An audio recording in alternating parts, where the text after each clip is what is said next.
Hi friends, இன்றைக்கி நம்ம வீடியோவில் காடை பிரியாணி தான் செய்ய போகிறோம். ஆனால் காடை 65 பண்ணி பிரியாணி செய்ய போகிறோம். எப்படி செய்கிறதுன்னு பார்க்கலாமா?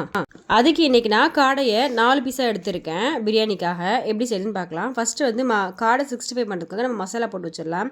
இன்றைக்கி வந்து கரம் மசாலா, 65 மசாலா, இஞ்சி பூண்டு பேஸ்ட்டு, அப்புறமா காரத்தூள் இதெல்லாம் சேர்த்து நல்லா மேரினேட் பண்ணி ஃப்ரிட்ஜில் ஒரு 2 ஹவர்ஸ் வச்சிடலாம். நான் வந்து லாஸ்ட்டாக வந்து கலர் பவுடர் சேர்த்துருக்கேன். தேவைப்பட்டால் லெமனுமே ஹாஃப் லெமன் சேர்த்துக்கோங்க. என்கிட்ட அன்றைக்கி இல்லைன்னா நான் லெமன் சேர்க்கல. உங்கள்கிட்ட இருந்தால் ஒரு ஹாஃப் லெமன் சேர்த்துக்கோங்க. ஏன்னா காடை ஹீட்டு, லெமன் சேர்த்து செய்யலாம்.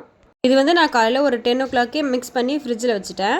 அதுக்கப்புறமா நம்ம மதியம் சமைக்கும் போது கரெக்டாக இருக்கும். இப்போ இன்றைக்கி நான் வந்து பிரியாணி செய்கிறதுக்கு 1 கிலோ பாஸ்மதி ரைஸ் எடுத்திருக்கேன். அதை கழுவி ஒரு தண்ணியில் அப்புறம் ஊற வச்சிடலாம்.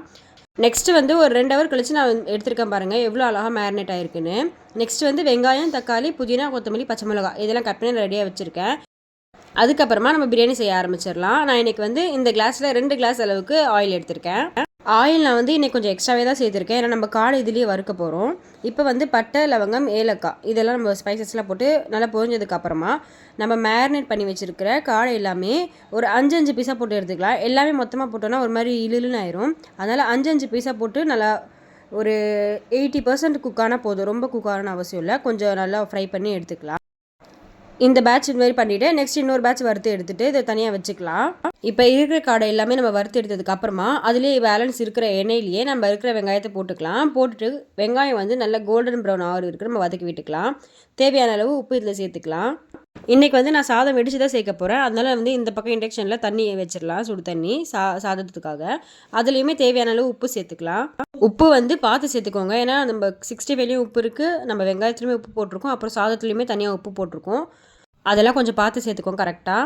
நெக்ஸ்ட்டு வந்து வெங்காயம் இந்த மாதிரி வதங்கினதுக்கப்புறமா நான் இன்றைக்கி வந்து ஒரு 3 டேபிள் ஸ்பூன் அளவுக்கு இஞ்சி பூண்டு பேஸ்ட் சேர்த்துருக்கேன். சேர்த்து நல்லா வதக்கி விட்டுட்டு ஒரு 5 பச்சை மிளகா, ஒரு கைப்பிடி கொத்தமல்லி, புதினா எல்லாமே சேர்த்து விட்டுருக்கேன். இந்த கொத்தமல்லி புதினா எல்லாம் கொஞ்சம் நல்லா வதங்கி வரட்டும். நான் இன்றைக்கி வந்து காரத்தூள் வந்து ஒரு 2லேருந்து 2.5 ஸ்பூன் அளவுக்கு சேர்த்துருக்கேன். இதுவுமே நல்லா வதங்கி வரட்டும். அந்த காரத்தூளோட பச்சை ஸ்மெல்லாம் போகட்டும். சப்போஸ் நம்ம 65 வறுக்காமல் இருந்தால் நான்வெஜ்லாம் நான் வந்து வெங்காயம் வதங்கும் போதே சேர்த்துருவேன். இப்போ நம்ம 65 வறுத்ததுனால நான் தக்காளி ஸ்ட்ரெயிட்டாக சேர்த்துக்கிறேன். தக்காளியுமே சேர்த்துட்டு ஒரு 2 கப் அளவுக்கு நான் தயிர் சேர்த்துருக்கேன். நல்லா கட்டியான தயிராக எடுத்துக்கோங்க. தயிர் நல்லா சேர்த்துக்கலாம். காடை வந்து ஹீட்டு நான் ஆல்ரெடி சொல்லியிருக்கேன். அதனால் தயிர் என்கிட்ட லெமனுமே இல்லை, அதனால் தயிர் கொஞ்சம் எக்ஸ்ட்ராவே சேர்த்துருக்கேன். சேர்த்துட்டு நல்லா ஒரு 2 நிமிஷம் வதக்கி விட்டுக்கலாம். நம்ம சேர்த்த தயிராக நல்லா மெல்ட் ஆகி வரட்டும். இந்த சைடில் நம்ம வந்து அரிசி போடுறதுக்காக வச்சுருந்தோம் தண்ணி, அதுவுமே நல்லா கொதிச்சு வந்துருச்சு. நம்ம ஊற வச்சிருந்த அரிசியை கொஞ்சம் கொஞ்சமாக அதில் சேர்த்துக்கலாம்.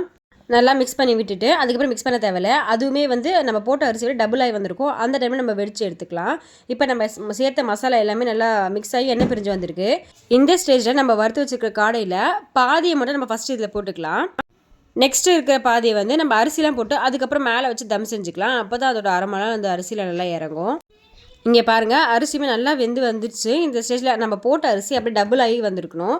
அப்போ நம்ம ஆஃப் பண்ணி நல்லா வடித்து வச்சுக்கலாம். வடித்து வச்சுட்டு நல்லா இந்த மாதிரி அந்த கிரேவி ஒரு மிக்ஸு கொடுத்துட்டு அந்த அரிசியில் எல்லா அரிசியுமே பாதியாக போட்டு ஒரு மிக்ஸ் கொடுத்துட்டு அதுக்கப்புறம் லாஸ்ட்டாக இருக்கிற கொஞ்சம் அரிசியை நம்ம மேலே போட்டுடலாம். இங்கே பாருங்கள், இந்த மாதிரி தான் நம்ம எல்லா அரிசியும் சேர்த்துட்டு ஒரு மிக்ஸ் கொடுத்துட்டு நம்ம இருக்கிற லாஸ்ட் பேலன்ஸ் இருக்கிற காடையெல்லாம் நம்ம மேலே வச்சுக்கலாம். நான் இன்றைக்கி வந்து 2 கலர் சேர்த்துருக்கேன், க்ரீனும் எல்லோவும் சேர்த்துருக்கேன். சேர்த்துட்டு கீழே கேஸில் வந்து ஒரு தவா வச்சுட்டு அதுக்கு மேலே நம்ம பிரியாணி சத்தல் வச்சுட்டு ஒரு 10 மினிட்ஸ் வந்து மீடியம் ஃப்ளேமில் நம்ம தம் பண்ணி எடுத்துக்கலாம். தம் பண்ணும்போது நம்ம தட்டுக்கு மேலே இந்த மாதிரி ஏதாவது ஒரு வெயிட் வச்சுட்டு ஒரு 1/2 கிளாஸ் அளவுக்கு தண்ணி சேர்த்துக்கலாம். அந்த தண்ணி வந்து நல்லா ஹீட் ஆனாலே தம் ஆயிடுச்சுன்னு அர்த்தம். ஒரு 10 மினிட்ஸ் கழிச்சு ஓப்பன் பண்ணால் இந்த மேலே இருக்கிற அரிசிலாம் வந்து அதனால் வேறு வேறையாக மேலே நிற்கும். அந்த தான் வந்து கரெக்டாக தம்மான ஸ்டேஜ். இங்கே பாருங்கள் எவ்வளோ சூப்பராக வந்திருக்குன்னு. நம்ம வீட்டில் வந்து இன்றைக்கி காடை பிரியாணியும் அதுக்கப்புறமா பாயில்டு எக்கு, நெக்ஸ்ட் வந்து ஆனியன் ரைத்தா. இதுதான் நம்ம வீட்டில் இன்றைக்கி சமையல். உங்கள் வீட்டில் என்ன சமையல்னு மறக்காமல் கமெண்ட்டில் சொல்லுங்கள்.